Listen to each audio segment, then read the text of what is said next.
Hello students, तो ये है इलिस्ट्रेशन नंबर 10 के सॉल्यूशन का एक्सप्लेनेशन। और यहाँ पर एक अलग ही चीज़ के बारे में हम लोग बात करने वाले हैं, और वो चीज़ क्या है, जब फर्म का बैलेंस शीट दिया हुआ ना रहे, सिर्फ कुछ इन्फॉर्मेशन दिए हुए रहे और उससे हम लोगों को डिसोल्यूशन और पार्टनरशिप के खाते बनाने पड़े, तो उसको हम लोग कैसे बनाएंगे। अगर आप मुझसे सोशल मीडिया पर जुड़ना चाहते हैं, लिंक डिस्क्रिप्शन में दिया हुआ है। चलिए शुरू करते हैं क्वेश्चन को समझना। The capital of A B C D on 31st March 2013 were 26,103, 9,540, 11,720, 37,120 respectively. ये चारों के कैपिटल थे क्रमवार। Their share profit and losses in the proportion of 7:4:6:8. After having paid their creditors, the assets realized rupees 22,100. B and C brought in all that was due from profit sharing ratio दिया हुआ है। Creditors को paid करने के बाद जो asset से realisation हुआ वो कितने का हुआ, 22,100 का हुआ। इतना ही इंफॉर्मेशन हम लोगों के पास दिया हुआ है। हम लोगों को सारी चीजें जो हम लोग अभी तक के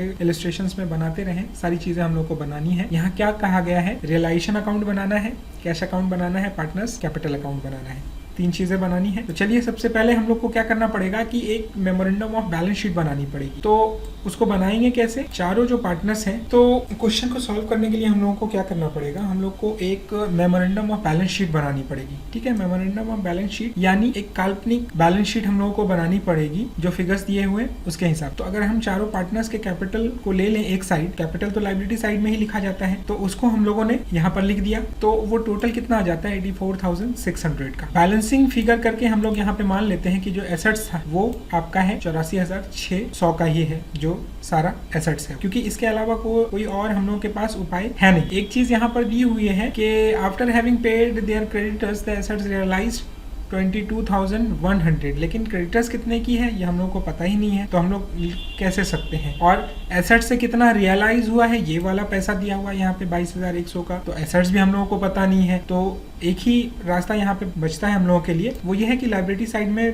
कैपिटल दी हुई है चारों पार्टनर्स की, उसको लिख दें, जोड़ दें, तो वो लायबिलिटी साइड का टोटल हो गया। तो ऑब्वियसली बैलेंस शीट में क्या होता है, liability side is equal to asset side और asset side is equal to liability side. तो उसी हिसाब से हम लोगों ने सन्ड्री एसेट्स का बैलेंसिंग फिगर यहाँ पर लिया है। अब इसके हिसाब से रियलाइजेशन अकाउंट बनाते हैं। तो रियलाइजेशन अकाउंट बनाएंगे तो क्या लिखेंगे, यहाँ पर सिर्फ सन्ड्री एसेट्स लिखेंगे। कितने के लिखेंगे, 84,600 के, क्योंकि वही वैल्यू यहाँ पे बैलेंसिंग फिगर करके आई है। अब आप कहेंगे कि सर क्रेडिटर क्यों नहीं लिखा, तो क्रेडिटर हम लोग ना क्रेडिटर लिख रहे हैं ना क्रेडिटर को पेमेंट कितना किया गया वो लिख रहे हैं। यहाँ पर देखिए, यहाँ पे डेबिट साइड में जब भी हम क्रेडिटर को पेमेंट करते थे तो लिखते थे, लेकिन यहाँ पर हम लोग नहीं लिख रहे हैं, क्योंकि हम लोग को क्रेडिटर्स का अमाउंट भी नहीं पता है, ना ही क्रेडिटर्स को कितना पेमेंट किया गया वो पता है। हम लोग को क्या पता है, सिर्फ कि क्रेडिटर्स को पेमेंट करने के बाद जो रियलाइजेशन हो रहा है पैसे का, वो है आपका 22,100 का। हम लोग यही मान के यहाँ पे चल रहे हैं कि जितना का क्रेडिटर्स था सेम वैल्यू का पेमेंट हो गया, हम लोगों के पास रियलाइजेशन की वैल्यू है यहाँ पे से। तो अब अगर बैलेंसिंग हम लोग निकालते हैं तो वो आता है 62,500 का, और उसको बांट दिया गया है किस रेशियो में, यहाँ पे रेशियो दी गई है 7:4:6। ये कैलकुलेशन मैंने आप लोगों के लिए छोड़ा हुआ है, आप कैलकुलेशन करके इसको क्रॉस चेक कर लेंगे। तो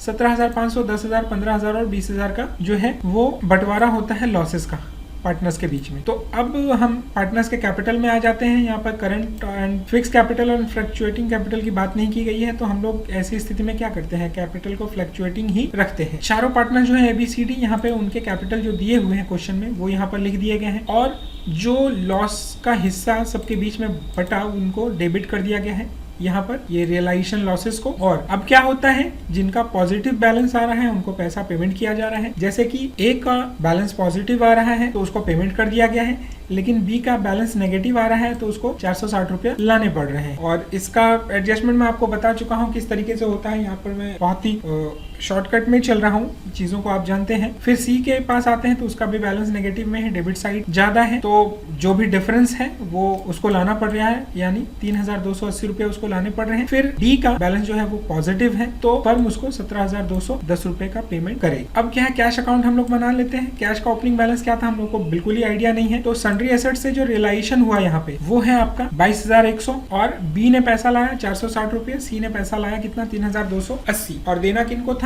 A को और D को।